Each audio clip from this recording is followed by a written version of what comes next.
Thank you very much. We have a lot to cover tonight. The subject is the economics of our future. And you cannot talk about the economics of our future until we discuss the economics of our past.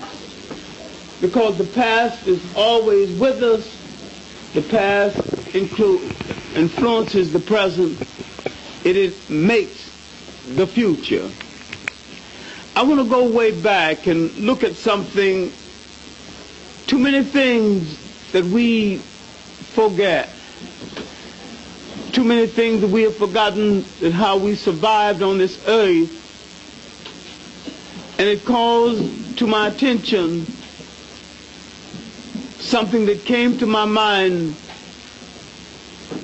when I, as a Baptist Sunday school teacher, began to ask some serious questions about white angels.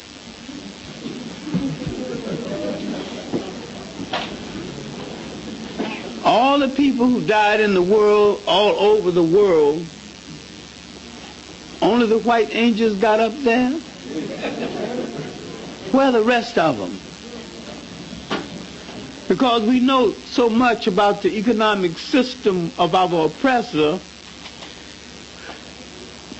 we do not understand that we created an economic system before there was a Europe. We created and sustained ourselves for thousands of years on an economic system of our creation before communism and before capitalism and before socialism. What makes us think that if we fashion an economic system, it must be either capitalist or socialist? The one that we fashioned before was pure socialist, and we did not call it by any name. We must begin to understand that we lived out things without proclaiming them.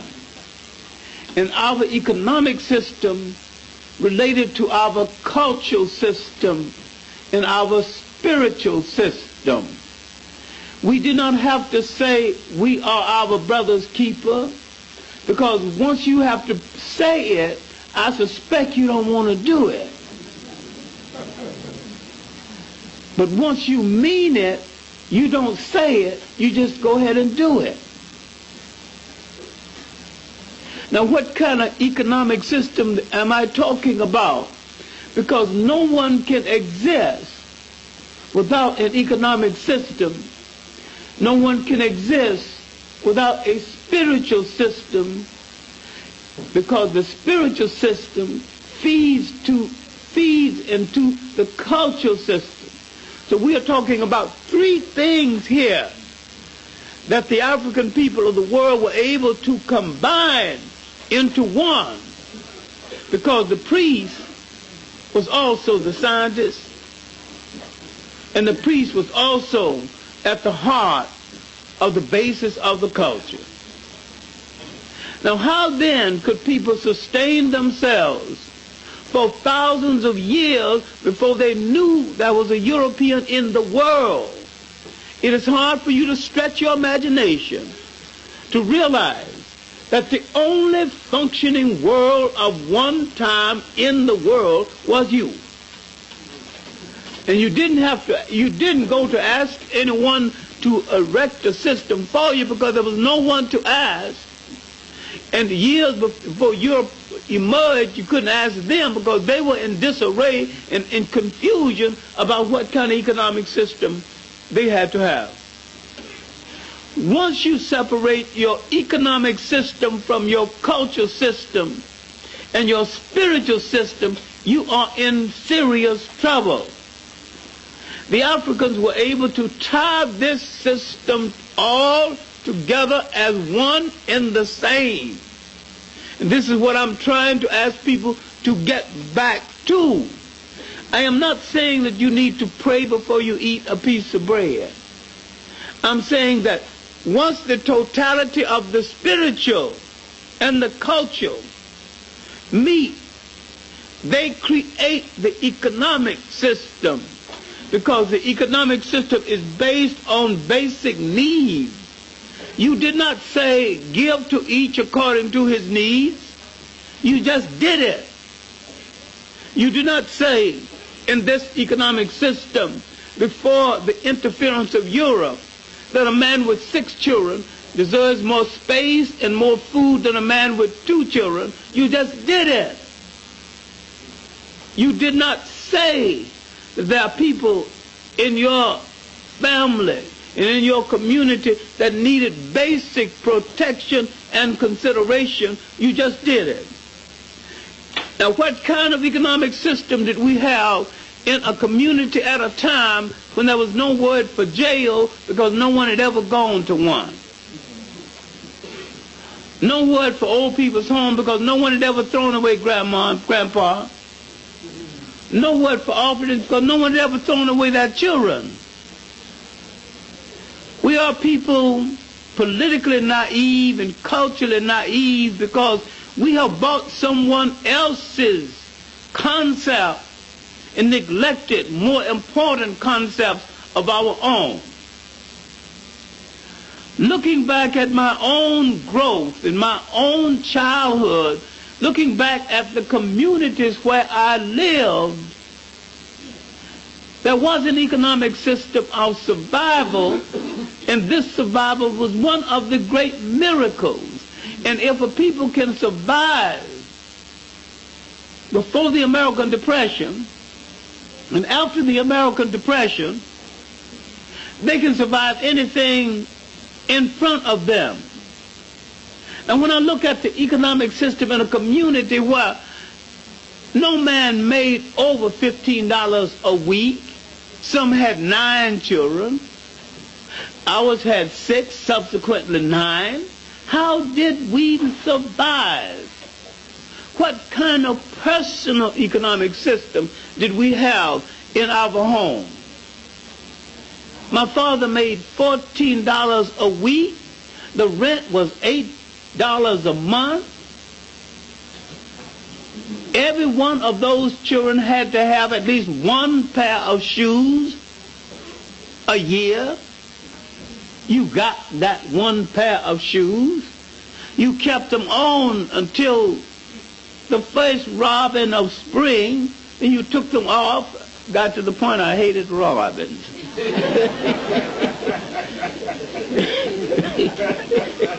Once they showed up, off goes the shoe.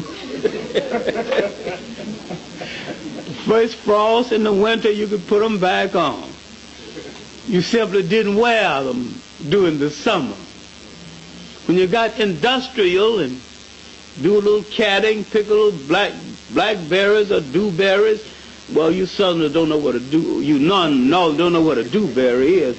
A dewberry is a blackberry that comes ahead of the blackberry, right? Not as sweet as the blackberry. And a dewberry cobbler is not as sweet as a blackberry cobbler. And it's considered low-class food, but it was our class food because we had no other resource. Now, when I was looking back and thinking about the economics of my own survival in the community, and the fact that I was the soap maker for the community, I would gather the bones and the lye and the grease and put it all together, get my fire, boil it,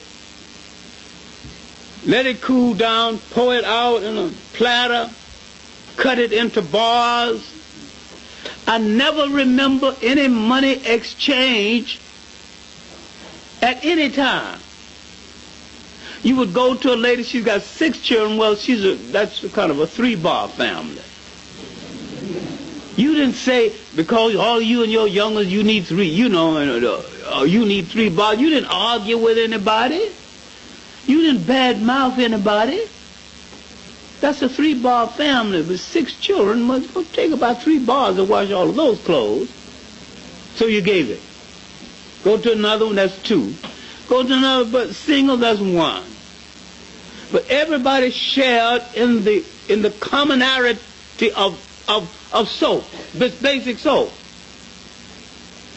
One lady's good at fixing greens. You go to her house and this, Miss Ada, may I have some greens? But you go in the back and pick them. Now, if you got a 6-part family, you pick enough for them. Got a 2-part family, you pick enough for 2 parts.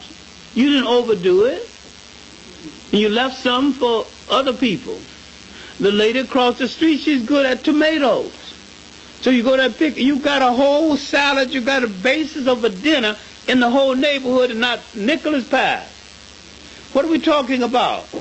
We're talking about an ancient custom that kept us surviving in our time. Barter, common kindness, and giving to each according to his needs, or not according to how well you like him or don't like him. We're talking about a form of internal survival that other people would later call socialism, that we didn't call anything other than community living and getting together. I never remember, of all the children born into my family, I never remember being at home when a child was born. Because on the eve of birth, one of the neighbors took all the children and took care of them, fed them and washed them. And when the wife is given birth and she's strong enough to get up and continue, then the children come back home. I always liked these periods because eating at other people's house and wanted to impress me, I ate better.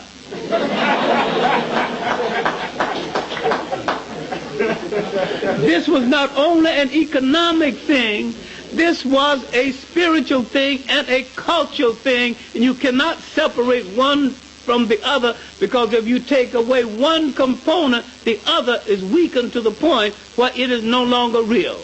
Right. You tie all 3 of these things together, and there's no money exchange. And if someone wants some tomatoes, you don't argue based on whether you passed me by the other day and didn't speak to me, you ain't going to get no my tomatoes. None of that kind of high-minded nonsense. But you're not going to go out there and pick the tomatoes. If they're able-bodied, you're not going to go in your garden and pick the tomatoes for them. You go out and pick your own tomatoes. They're in the back, go and, you take your little bucket and you pick them. We managed to survive in that community by exchange, one to the other, because everything in the community, to an extent, was the collective property of everybody who lived in the community. The African, in his early economic system, he would no more kill a deer, put the deer down and say, "This is mine," then he would fly. He would put it in a central place. Those who went out and killed the deer, put it in the central place, then the deer skinners come forth. If you've hunted the deer, you don't have to skin him too. So those who are special at skinning him, skins him. Those who are special chop him up, come and chop him up. Then they put the meat on little platters of green leaves. We call elephant leaves. Each family picks up a portion of meat based on how much they need, and there's no argument at the picking up. Everybody knows the needs of every family. Finally, the deer is distributed among all of them. There has been no money. The hunters didn't get paid. The skinners didn't get paid. Nobody got paid. Those who picked up the meat and took it home didn't pay. But they were all surviving. Now, a misguided man named Karl Marx will later come along and codify all of this and say that what the African was doing was primitive communism. It wasn't primitive at all. What they were doing was advanced civilization, because it respected the humanity of every man who lived in his community. That was unique. Now, what we have to do is start reversing these classifications and examining them on our terms and giving them a classification that respects our humanity, that identifies our humanity in the world when we were cooperating one to the other and did not compete to the point where we create antagonism one to the other. I am beginning by examples from my own life because that's the best research I can do. I don't have to go into the books. I just have to dig down inside and bring it back up. Now, during the period of farming, my father was a frustrated farmer. He was a good farmer, technically, but having been driven from the land and decided he wasn't going to sharecrop anymore, he went back and finally ended up sharecropping again anyway. But of all the black farmers in the village, we all farmed our independent farms. It came time to dig because when you take a potato out of the ground, it can't be a slow process. So farmer A brings his group to take all the potatoes out of the ground of this farmer. Then you make the kills. The young men are making the kills. That's why I know so much about the kills, because that was my job. Lay hay in a very dry place.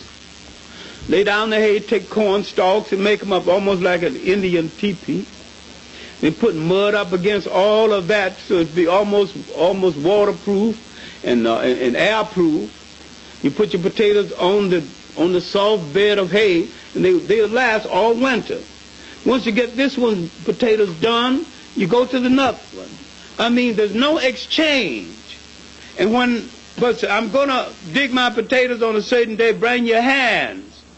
The fact that you bring your hands, bring those members of your family who is able-bodied enough to participate.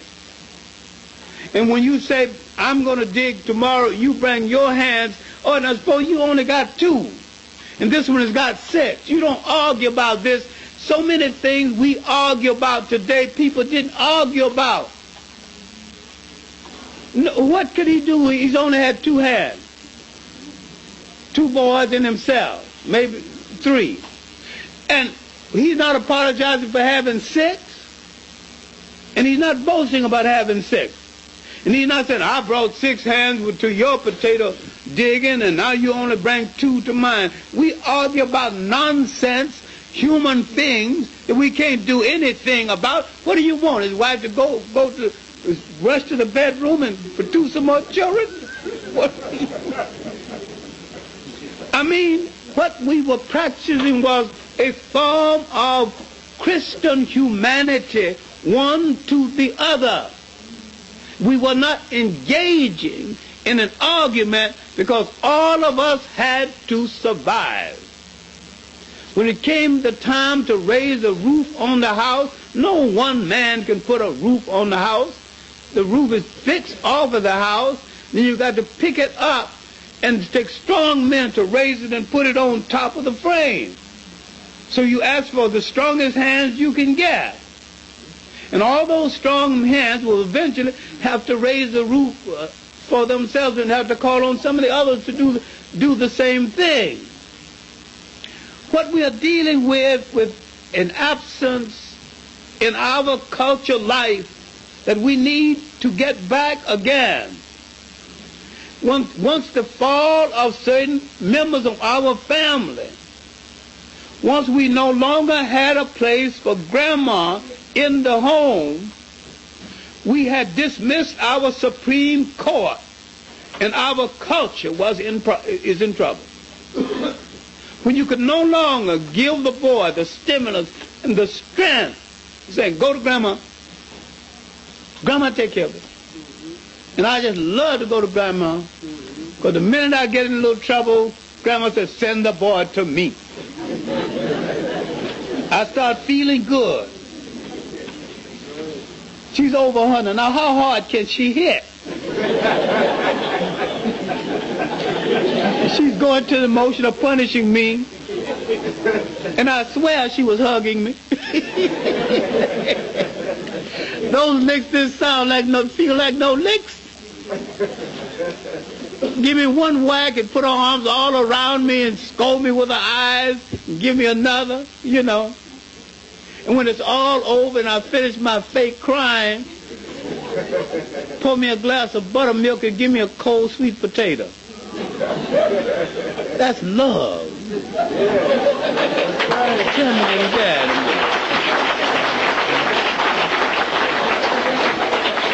Grandma is not there anymore. You got a two-bedroom apartment. Your children got one bedroom. You and your husband got the other. You ain't got no roll-out couch in the living room. Now where Grandma gonna stay? The city has killed a humane happening in our life and in our economic system that we need to get back again. Grandma and Grandpa, suppose they both come to visit at the same time. Where they gonna stay? You can't spend an apartment in 2 rooms and 2 rooms. 2 bedroom, 2 bedroom. You can't add another one. And it's astronomical if you rent a space that has 3 bedrooms. More astronomical now than ever. Why am I starting up front in order to work backward to ancient economics? Because all history, I repeatedly say, is a current event. And if you don't understand the present, you're not going to understand the past. And we have lost too many things in our life that influenced our economics. And the one thing that used to influence our church, the economics of our church, for the women in the church, in the midst of all of those women, there inevitably was a woman we call Big Mama. With the decline of Big Mama-ism, something went out of our culture. We're listening to foreigners in their talk. We're listening to nonsense about what men don't let women tell them to do. We lost something. Because the Big Mama was literally the advisor to the church. She was the main economic advisor to that church. All the willing women's committee came under her. The coal committee, we'd have no furnace in those days, came under her. The committee for the pastor's vacation came under her. All Big Mama said she was an empress. And she did not demean a single man or make a single man feel less than a man, but she furnished some strength so that his man could survive. And she did not detract from any of it or attack him. And yet, she chose the pastors for those churches, and she did it in such quiet and diplomatic way. Everybody knows that that was the real ruler of the church. When we got into this male-female nonsense, thinking that females don't supposed to have positions of authority, and it kind of hurts our feelings to see them bossing things around, so many structures begin to fall apart in a basic economic system. A latchpin that held it together, because she played a much better role than just being Big Mama. She was wise mama too, and yet she did not use her wisdom offensively. Now, with the decline of Big Mama-ism in the community and in the church, we began to rely more and more on the man alone. Because the man alone cannot sustain himself, he cannot give birth to himself, and he is not totally independent of women ever. And he came out of a society when there was so much balance, it was conceded the fact that if you got a god, you had to have a goddess. Because there was, if a man was a god, he couldn't be a god without a goddess, because he has no balance without a goddess. He conceded this long ago. He conceded this when the European woman, who was going to become the European woman, was a beast of burden. Once we let certain things go out of our life, listening to foreigners and listening to messages that wasn't even meant for us, we began to lose an internal cultural thing in our economics that we need to get back today. All right, now, let's go way back. Let's go back to how these villages in the ancient world sustained themselves, ultimately protected themselves. We are talking about a world when there were no Europeans in the world that could be identified. I know this is a strain on your imagination, but there was a period when, before the first European wore a shoe or lived in a house that had a window, when people still ate, they still wore clothes, they still had equipment, they still traveled, and nobody knew that a European was in the world. How then did they sustain themselves? They hadn't heard about capitalism because it hadn't been invented. They hadn't heard about socialism because that hadn't been invented. Then how could they manage without all these white things that wasn't there? They managed very well.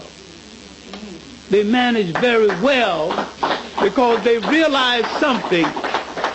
They realized something that the European would reverse later on, that land is sacred and land is the property of all people and not the property of any big land owner. Land could neither be bought or sold because land was sacred. Land was the giver. Land was the economic mother. It was from the land that man got something that he needed to sustain him as a human being and to sustain his family. First, these small village people became suspicious of the other village people on the other side of the river or on the other side of the mountain. Once they lost this suspicion and began to unite, these clusters of villages ultimately became communities and part of a city. Then they decided they needed some form of protection, and they began to create the embryo of an army, a force of protection. And if a man spends all of his time protecting, he still had to eat, he still had to have shoes or sandals, he still had to live in some kind of housing. So they knew then that they had to accumulate a surplus so that the non-farming people could eat, because the non-farming people had been assigned to other things to do and couldn't farm and protect at the same time.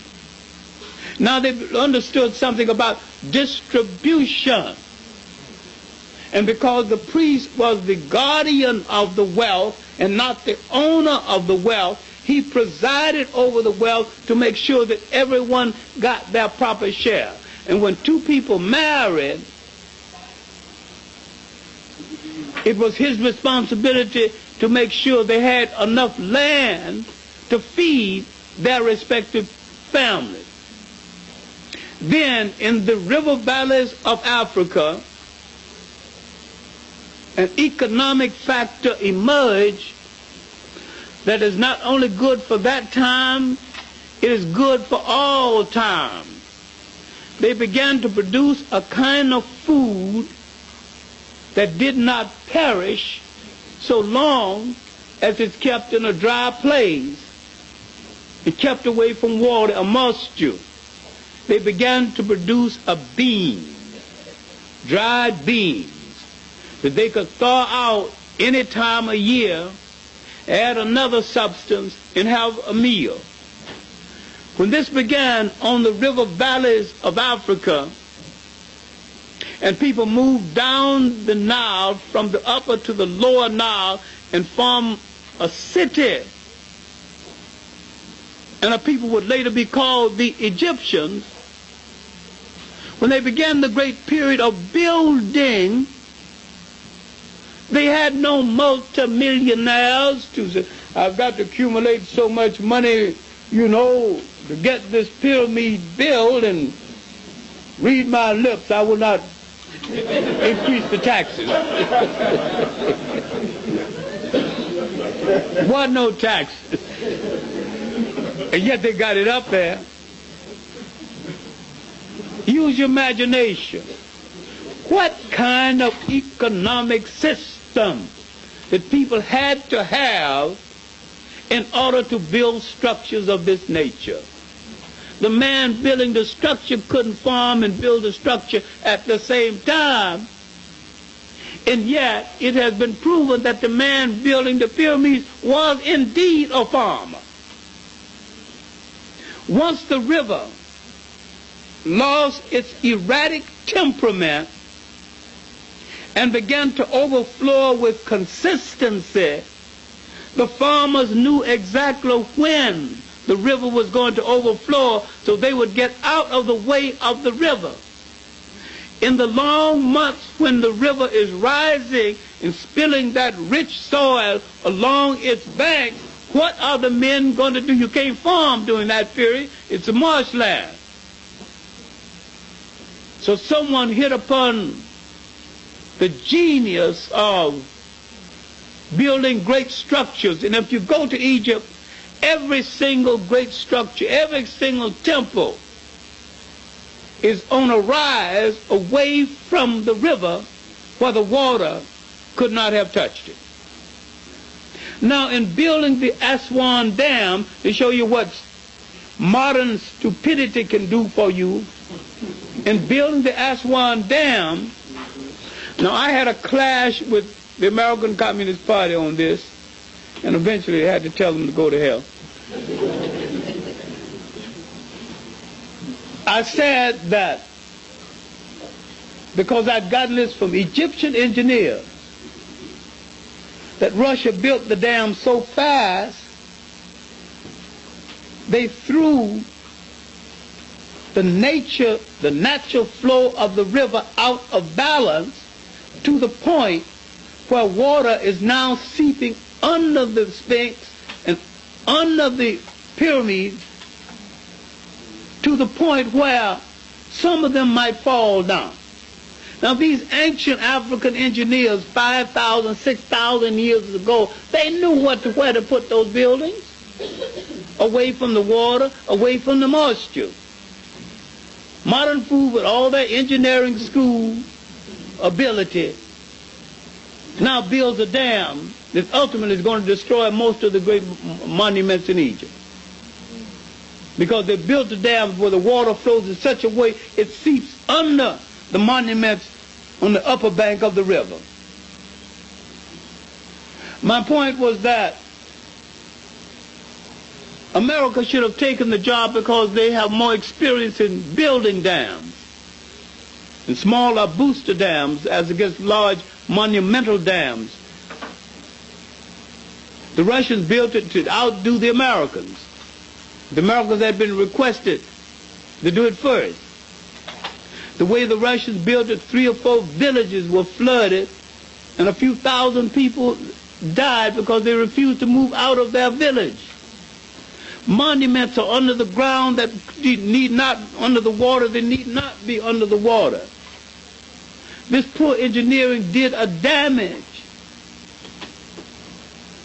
to Egypt and to African people. Now, I'm looking at the river as the builder and furnishing the first great economic system in the world. Now, you have to stretch your imagination to assume that an economic system could be built before Europe used the word economics, before the European figured out how he was going to pay for his shoes. All of this was already done. I am saying that this system of building eventually led to the consolidation of the world's first great state, the first state to be known to the world. It is difficult to get across to my own people that you did things thousands of years ago better than they are being done right now. You keep going back to systems of people, systems that wasn't designed for you. Now look at the economics of rent. There's very few of you whose rent hasn't been tripled within the last 15 years. House that once cost 100, now it's costing 500. What kind of economic system are we dealing with? Why 1/3 of all the houses are boarded up? Why are there so many empty apartments they don't let people move into? They are warehousing housing until they can change the clientele. Why is it that someone planned something called planned shrinkage, published in the newspapers? You can get it as a document. The planned shrinkage was to shrink the housing in New York City so that the poor blacks and the poor whites would move out. And New York would become a bedroom community for middle-class whites and the clerks on Wall Street, because they got tired of the Long Island Railroad and the breakdowns and the snowing, the snowed in, not being able to get to work, and the breakdown of the cars. They got tired of all that nonsense. So who do they dismember? They dismember the poor. Who do they throw out? They throw out the poor. I am pointing to a factor that you need to understand. You've got an economic system now without heart and without humanity. And I'm pointing to an economic system in the ancient world that you created that had humanity for every human being that walked on the earth. The offender had a decent home. The prisoner had a decent home.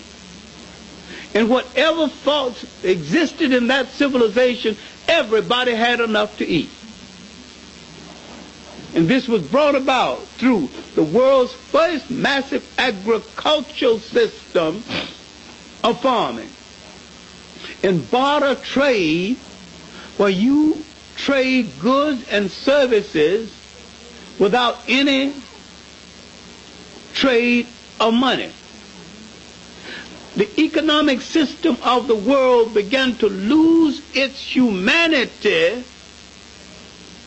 with the invention of hard currency. And hard currency was not invented in the West. Paper currency was really a Chinese invention.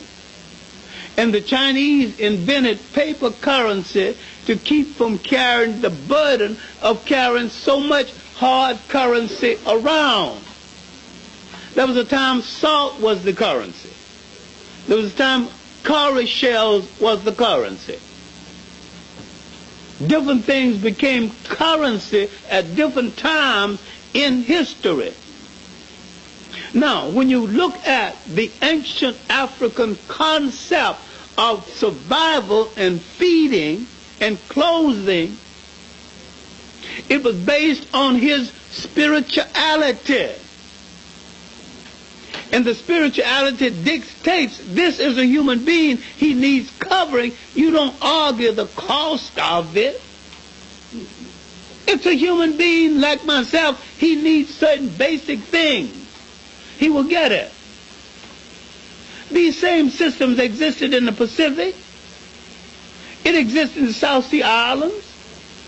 It existed in most of the world. But once the world created a common currency, a kind of a exchange currency like gold and silver, that's when people began to try to accumulate more of that than they needed for themselves.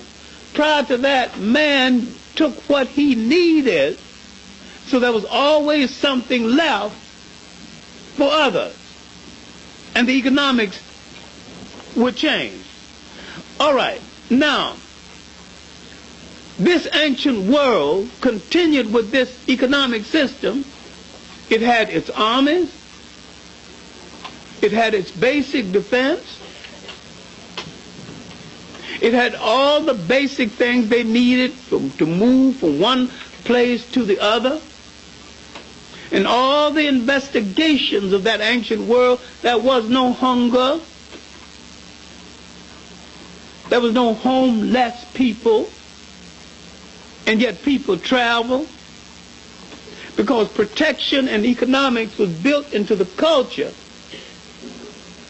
of the people. And the ruler of the country very often was the chief craftsman in the country and the priest. And he was as close to a scientist as we got to it in that day. Western man created a conflict between science and religion. The Africans knew that science and religion was one and the same. And the great scholar Ahmed Barber at the University of St. Khoury at Timbuktu admonished his students, believe in God and science. Because he knew that God and science was one and the same. When man began to separate God from science, science was in trouble. The spirituality of people were in trouble. They did not engage in that fakery that's so prevalent in the United States called the separation of church and state. It's the biggest lie they ever told. This is a country designed for free, as a haven for free white Protestant males, middle class and up, those who agreed with the prevailing political status quo and who owned property. Nobody else ever will, ever did, or will rule this country. Wasn't designed for white women either. They got the vote day before yesterday. They were sold on the auction block.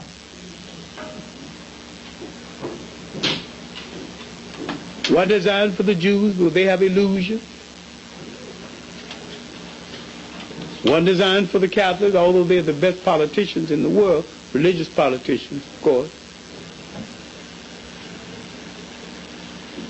Nobody has been president of the United States except one Catholic almost became president and was about to finish his term before they knocked him off.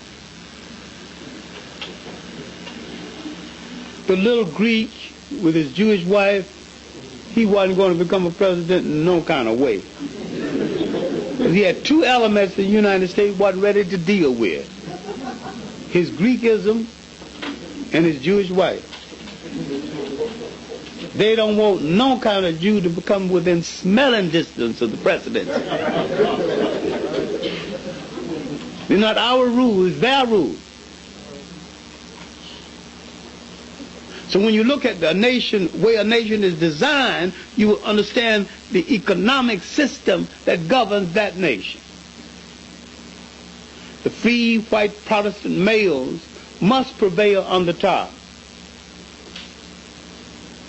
They have old money. They built an economic system based on exploitation, based on depriving so many people of certain things so there can be a deliberate imbalance. And these old crusty millionaires who made a lot of money in the slave trade and who still got some of that money, they pay to keep that name out of the paper. As some new little egomaniac, he paid to get his name in the paper. These old ones pay to get that name out of the paper. Now let's go back to this ancient time that is less confusing, because there was a simplicity in this life that made for a lessening of complications, because your religion, your economic system, and your culture system was one and the same, and no one made any lies up about one being separated from the other. and they lived a pretty decent life, and they did not war on religions. And I should not use the word religions at this point. I should use the word spirituality and its variations, because formal organized religions did not exist. And when formal organized religions came into being, they began to impinge on the economic system. Because when you had spirituality absent from organized religion, the people sustained the temple, so you didn't have to take up any money. The people sustained the priest, so you didn't have to take any money for him, because he was the prophet of the people and the servant of the people. Things was comparatively simple. Now, I have referred to a PhD thesis written by a Ghanaian that I still have and study once in a while on why African religions never became world religions. Now, I accept Judaism, Christianity, and Islam as a derivative of African religions because the elements that made them came out of Africa. But I'm talking about the more indigenous African religions that still exist in some form to this day.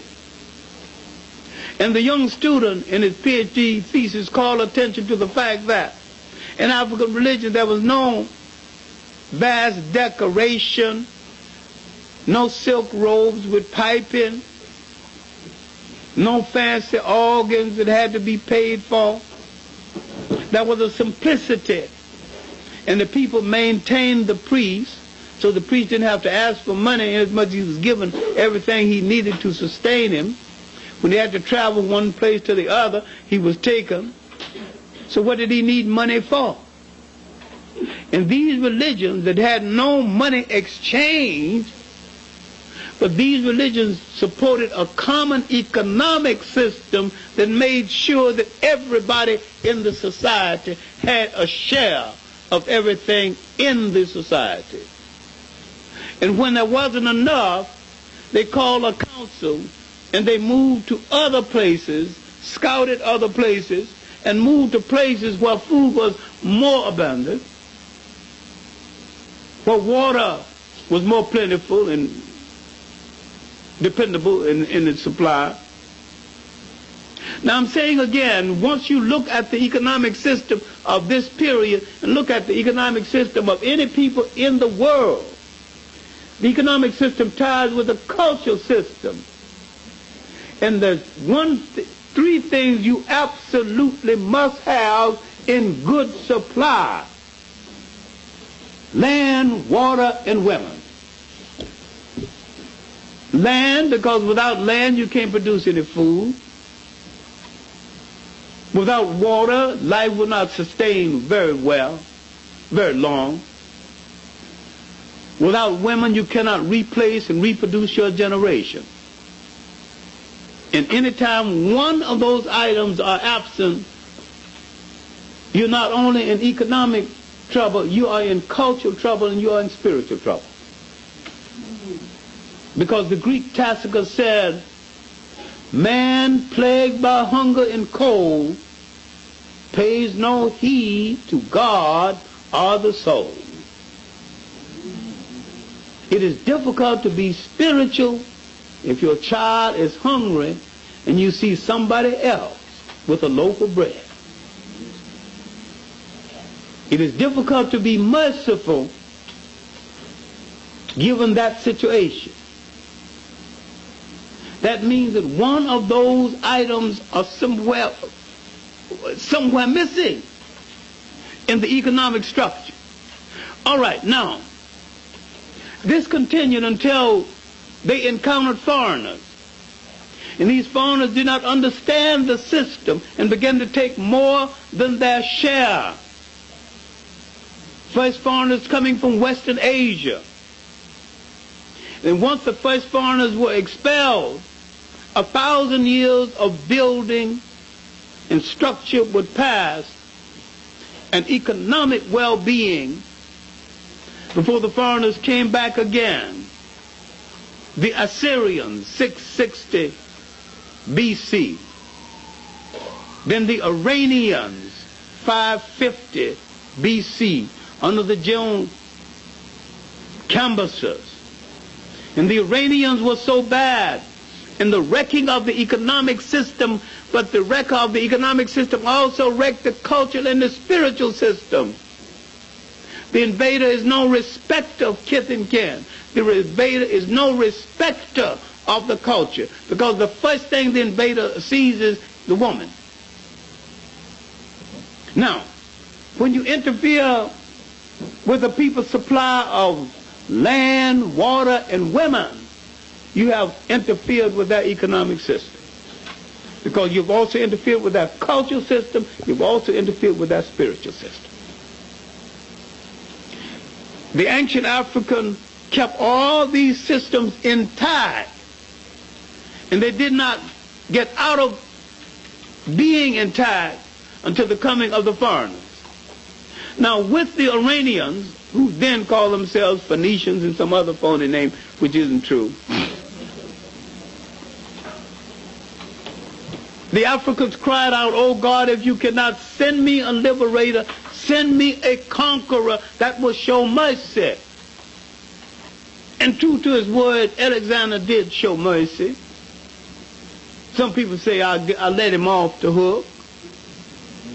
He was a European too. He was a raper too, I admit that. He raided the granary of Egypt. And he raided the granary of Egypt to feed his Greek army to the point there wasn't enough grain left for the Egyptians. You see the interference of the foreigner who not understand the economic system. See the ice interfering with the sun after the sand has interfered with the sun. The African, who is the sun, stands at the center of the world. And I said that these are the people with the sun personality. The Western Asia, these are the people with the sand personality. The Europeans, these are the people with the ice personality. Once these personalities begin to interfere with each other, there is an imbalance that otherwise wouldn't be there. Egypt had enough granary. Alexander now raised it to feed his soldiers. Now all of these parasites are living on Africa and giving nothing back. People are taking grain without producing any grain. In this imbalance now, the civilization of the valley is in trouble. This trouble would continue. Finally, the misbehavior of the Greeks would open the door for another greedy, ambitious southern European people. Now I won't get into this, but I can make a better case for Greece and Rome not being a part of Europe than anybody can make for Egypt not being a part of Africa. I can make a much better case, because the rest of Europe didn't exist. The word Egypt appears in the Bible about 120 times. Germany don't appear once. France don't appear once. Hungary don't appear once. Russia don't appear once. Wasn't no Russia. The word Ethiopia appears in the Bible 80 times. No other nation attached to Europe, except the Greeks and the Romans, appeared in the Bible, and they appeared fleetingly, but the Bible is generally about Egypt and the nations in Africa. Now, there's going to be another economic setback. The coming of the Romans. Well-dressed rapers, taking everything in sight, taking the women, it's another imbalance, taking the land, another imbalance, polluting the water, another imbalance. When they destroyed the city of Carthage, they destroyed more than a city. They destroyed an economic system that built the city. Now they must call Carthaginians back to rebuild the city. Carthaginians have no heart in rebuilding a city for foreigners who destroyed it in the first place. So the city never comes back in full flower. And the Carthaginians never tell them about the economic system they had that sustained the city. People speak about the Roman Empire and quite forget that the bulk of the Roman Empire, the geographical domains of the Roman Empire, was in Africa. Physically in Africa, the largest physical part. Now you have killers in Africa who call on their gods to sanction that killing. We must look back again on a fact that if we recognize this, we will deal with certain current things. We are the creators of the basis and the elements that went into the making of all salvation-oriented religions. There isn't a salvation-oriented religion any place in the world that can't be traced in some part to Africa. So now you know the religions you did not create. You know immediately you didn't create Jehovah's Witnesses. That is a doom-oriented religion. We get Armageddon every day. We don't have to wait for that. Every time the rent man comes, that's Armageddon. Armageddon knocking at the door. We don't need no preparation for that. That's a daily occurrence, a catastrophe in our lives. All right, now, because this economic system was tied to the religious system and the cultural system, these foreigners didn't understand this, because they practiced a religion that had a God of vengeance. This is what Adolf Hitler meant when he said, give us back our old gods, who glorified murder and who rewarded the murderer. He wasn't doing anything too exceptional. Many Europeans had gone back to him anyway. They'd gone back to the old gods. The Catholic Church, to a great extent, had endorsed the old gods. When the Pope said in 1455 to the Spaniards and the Portuguese, you are both authorized to reduce to servitude all infidel people. All they had to do to call you, to justify slavery, to say you're an infidel. Okay, now, you can see that the foreigners who did not understand the collective nature of culture, spirituality, and land and people have wrecked the economy of the Nile Valley. They've also wrecked the administration of the religion that had played a major role in the economy. Finally, they are expelled. And the grumbling of a camel boy would bring another system into being in this part of the world. The system was Islam. Islam did something that was so damaging to Africa, it hurts Africa today. And in spite of all the apologies, they interfered with the concept that once worked together, land, water, and women. They took the women wholesale. They took the land. Land went to the biggest conqueror. They didn't preserve the water. They brought an orderly language, a system of accounting, but they did not bring an economic system.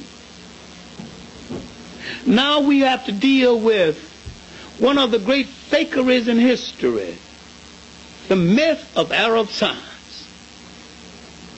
A people comes out of the desert in the 700s. In the 900s, they got a science. In the 900s, 9th century, they had finished stealing Egyptian science, codified it in their name, and announced to the world that was a great new science.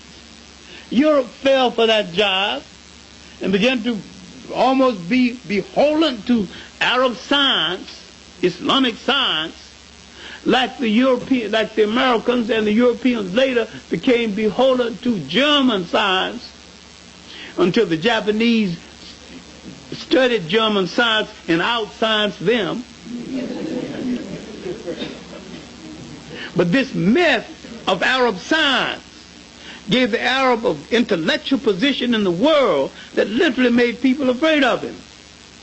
He created no science. You gonna come out of the desert and you're gonna create a science in one century and create a science the next century. Science don't grow that fast. Scientists don't develop that fast. But the coming of Islam changed the pattern not only of the economic system, but changed the cultural system from the matrilineal to the patrilineal. The African was contented to let the land and to let the lineage come down through the female side. Now everything is coming down through the male side, because the African did not feel inferior, he did not feel put upon in the presence of a female who had power.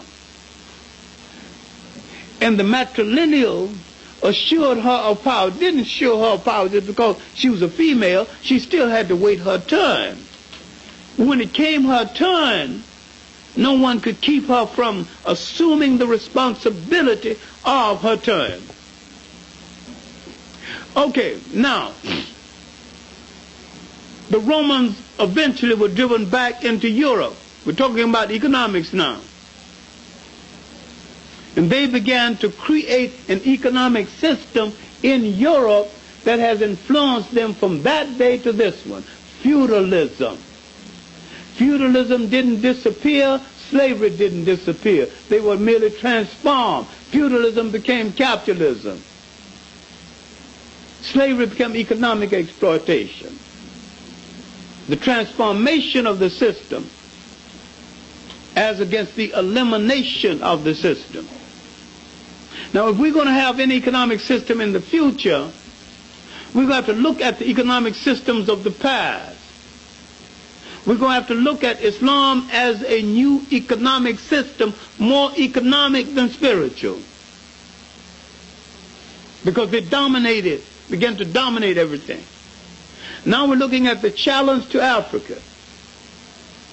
The economic basis of the Saharan gold trade, controlled by Ghana, because Ghana stood astride the trade routes leading from North Africa into Inner Africa, down through Timbuktu and Kano. And the Africans then, controlling this trade, began to gather the goods and the services needed in North Africa and Southern Europe, and part of that economic system was depending on this trade. There's a good book on it. There's a good book on everything, of course.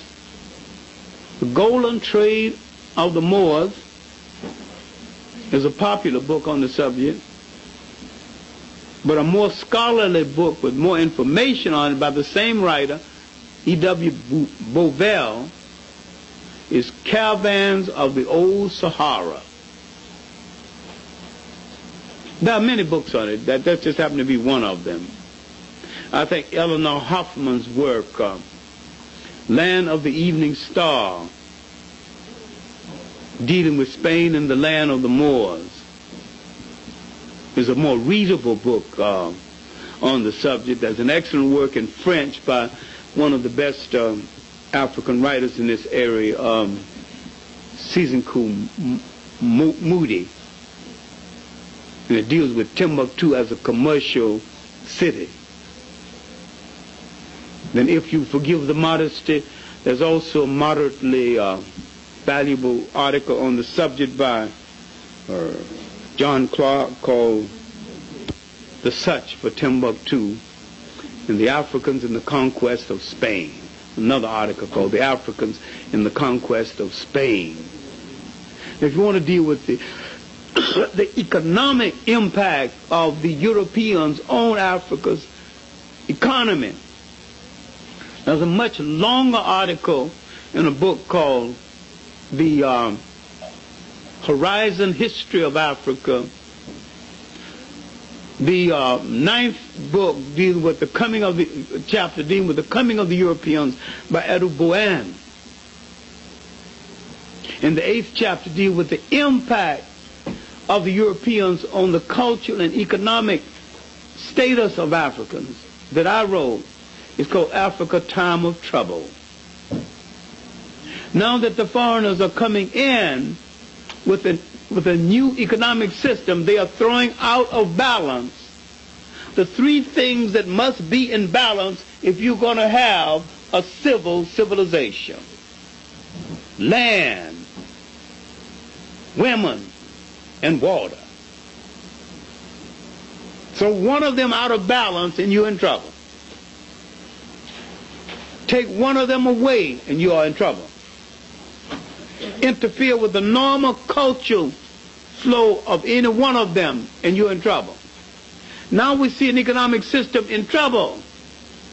But the Africans in West Africa, inner West Africa, would build another economic system based on external and internal trade. Trade from the outside, trade from the inside. Based on an internal agriculture that made sure that everyone's got enough to eat.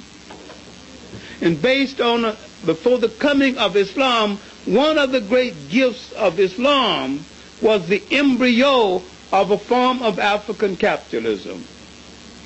Many Africans who were Muslim became rich at the expense of less endowed Africans.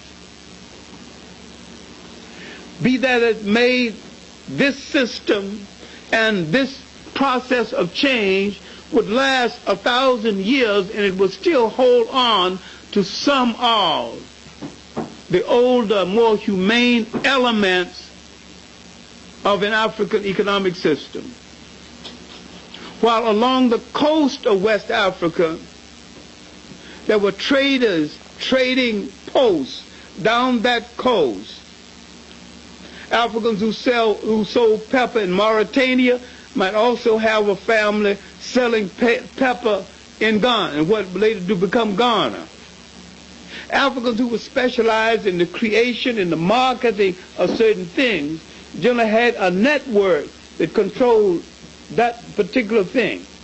Now you're beginning to see a change in the basic economic system and the beginning of networks of traders. When these networks of traders fail to let their network be used as a form of solicitation in the slave trade, Europeans began to bring in Lebanese type, Arab types. And they began to have a war on the Africans who mastered the trade. The war on the African concept of economic well-being. One of the best cases in Nigeria, where a king who was a slave twice in one lifetime and a king twice in one lifetime. This is why you cannot look at the nonsense about if the Africans were doing it too. This is why the slave trade was, because the Africans sold us the slaves and the Africans were in the slave trade before we got there. It is all a lie. The Africans had a form of internal servitude that was not slavery. Not a single human being was sent out of Africa. Not a single family was broken up. I'm not saying it was good or bad. I'm saying it was not the same, and it had no resemblance to the Europeans. Once the Europeans came out of the lethargy of the Middle Ages, discovered longitude and latitude in the 1400s, began to put ships at sea, and began to understand what direction to use in getting the ship from one place to the other, the Europeans began to build an economic system on depriving other people. He wasn't asking permission. He didn't ask to share. He just took his gun and took it. Began to interfere with the family structure of Africa that was basically the economic structure of Africa. Now Africa's economic system is out of balance because you've got a trader now without honor. The slave trade was a European economic system that wrecked the African's basic internal economic system. Africa was wrecked and drained so that Europeans can have something over and above what they wanted and what they were tied to. If you study the history of European dress, the kings wasn't well dressed before. The women wasn't well dressed before. They never knew silk until after the Crusades, when they began to bring silk into Europe. Fine fabrics from the East. Europe is now recovering at the expense of other people's economic system.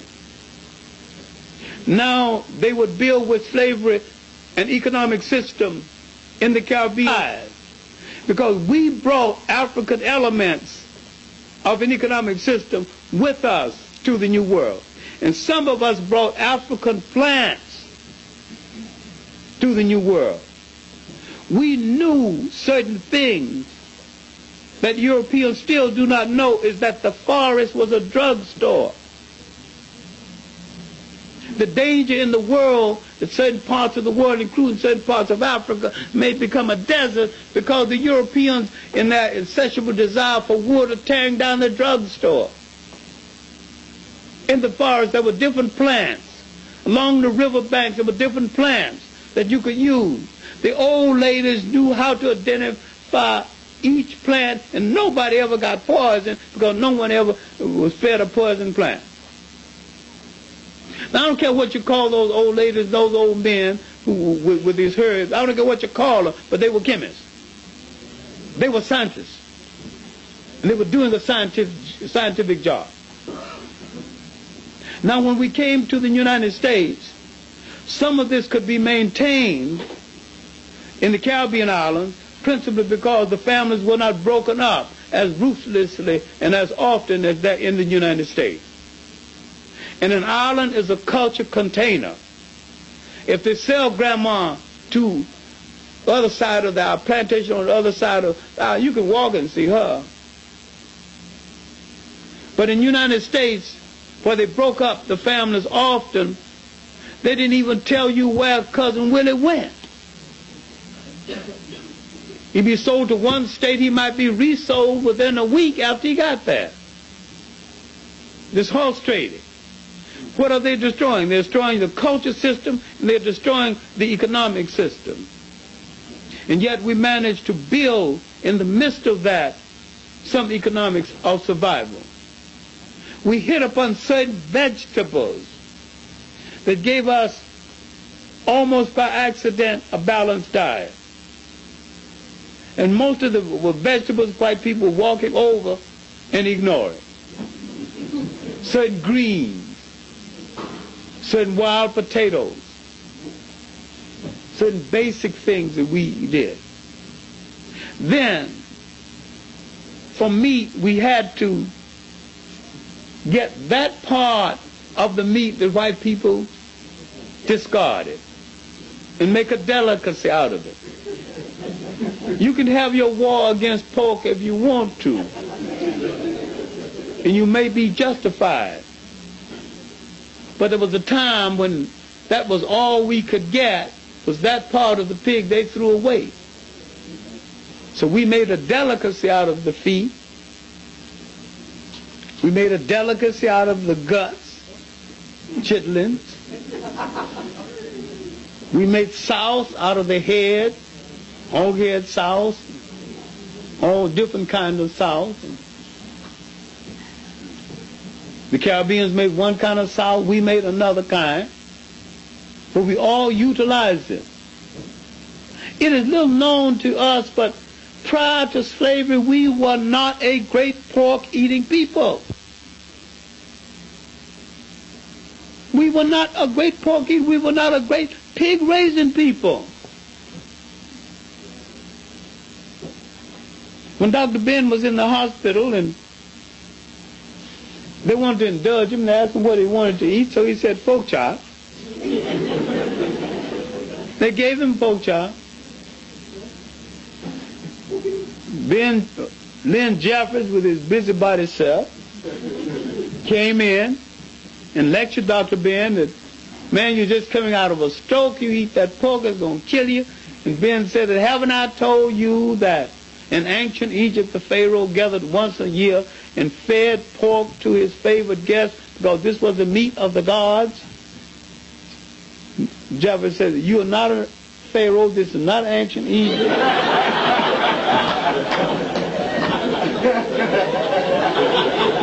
Get that pork chop out of there before it kills you.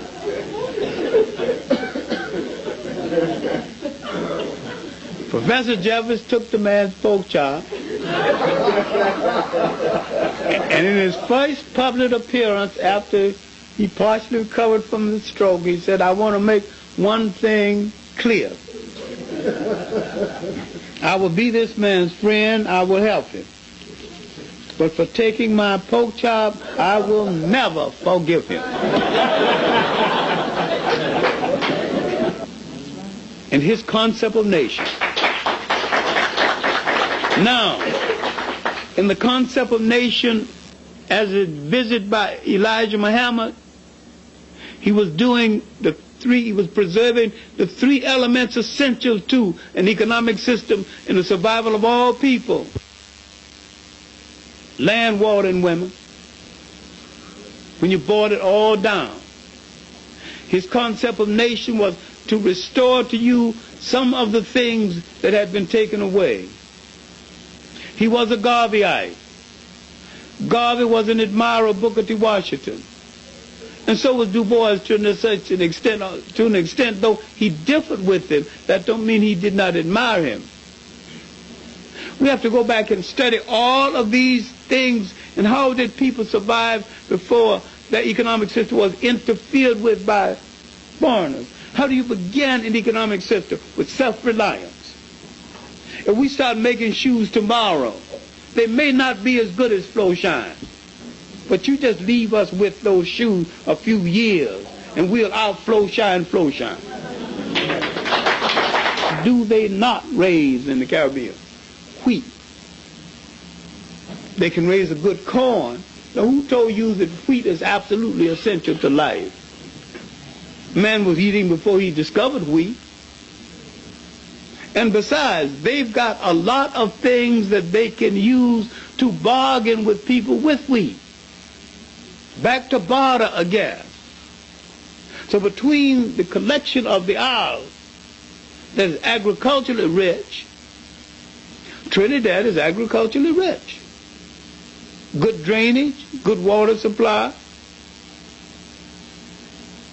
Jamaica has a whole lot of land that hasn't been used in. And the whole British concept of crown land and reserve land, that land now can be put into production for the people of Jamaica. I'm just using one aspect. Then their relationship with the rest of the African world will get them the other things they need. Because they can be cadres, a collective cadre for African states. They have enough talent to use to get the things they still do not have. Jamaica has the same position in the Caribbean that Nigeria have in Africa. Over half of the lawyers in the whole Caribbean area are Jamaicans. Over half of the trained technicians are Jamaicans. So Jamaica could be the industrial headquarters of the Caribbean islands. They have the talent, they have the basic know-how, they have the marketing know-how. So that means among themselves they have to discard all of this Protestant nonsense. I went to the Virgin Islands, they said, well, these up islanders. I said, what in the hell is an up islander? And the down islanders.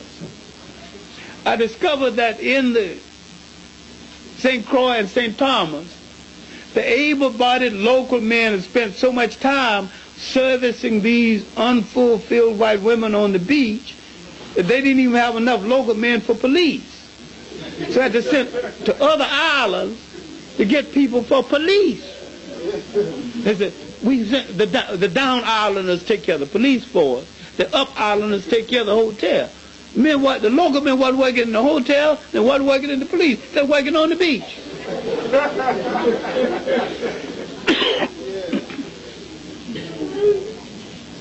I'm not advocating that prostitution be an industry any place. I think morally we need to get rid of it all places. Now let's look at this thing internationally. Africa is an underdeveloped continent. The greatest development talent in the world is out of African talent is outside of Africa. Suppose we collectively, between the Caribbean islands, certain parts of South America, and the United States, collectively computerize our talent. When a given African nation said that I need 1,000 nurses, we could have them ready overnight and on that way. Don't you think we would transform that continent? We need to read Cheikh Anta Diop's little book, Africa, the Politics of a Federal State, when he's trying to show us how to preserve the minerals of Africa for a world still to come. We need to stop this division among us and realize that we are an African people wherever we are on the face of the earth, and that was too long before Jesse Jackson suggested it. Definition of Pan-Africanism. When I said an operational definition, we need a definition that will be just as applicable in Jamaica or Trinidad as it is in Georgia or in Alabama. When we say Pan-Africanism, we mean the same thing. And we mean the same thing in Africa. And then Africans would have to reconsider the concepts of living in borders erected by foreigners that many times split their culture in half, and that different ethnic groups living on different sides of the border, and sometimes the same ethnic groups living in both countries, and cannot unite on an economic basis because the rules over in one border differ from the rules over in another border. We are the world's richest poor people, and that is not a contradiction. We are poor because we have not seized the opportunity to exploit our own community. We have to take a good look at ourselves and how we are going to stay on the earth. There are too many of us in the city. Too many of us left the land. The land became distasteful to us. And after slavery, too many of us left the land, and we have lost millions of acres in land simply because the relatives didn't keep up the taxes. If we're going to have an economic system and go into the 21st century, we're going to have to pull closer to each other and draw from each other certain basic needs we have not drawn before. In African people throughout the world, we need to live again and hope again and mend the long wounds inflicted on all of us as slave masters scattered us in different parts of the world. We need to look beyond the lands and beyond the seas and beyond the centuries and realize wherever we are on the face of the earth, we are a people standing at the crossroads of history. We're at the threshold of power, debating about whether you cross the threshold with your left foot and your right foot. It doesn't matter so long as you get crossed. We need to stop debating nonsense with each other and become a whole people. Then we need to expand Pan-Africanism beyond its narrow base into a concept of an African world union. And we need to understand that being black and beautiful means nothing unless ultimately you're black and powerful.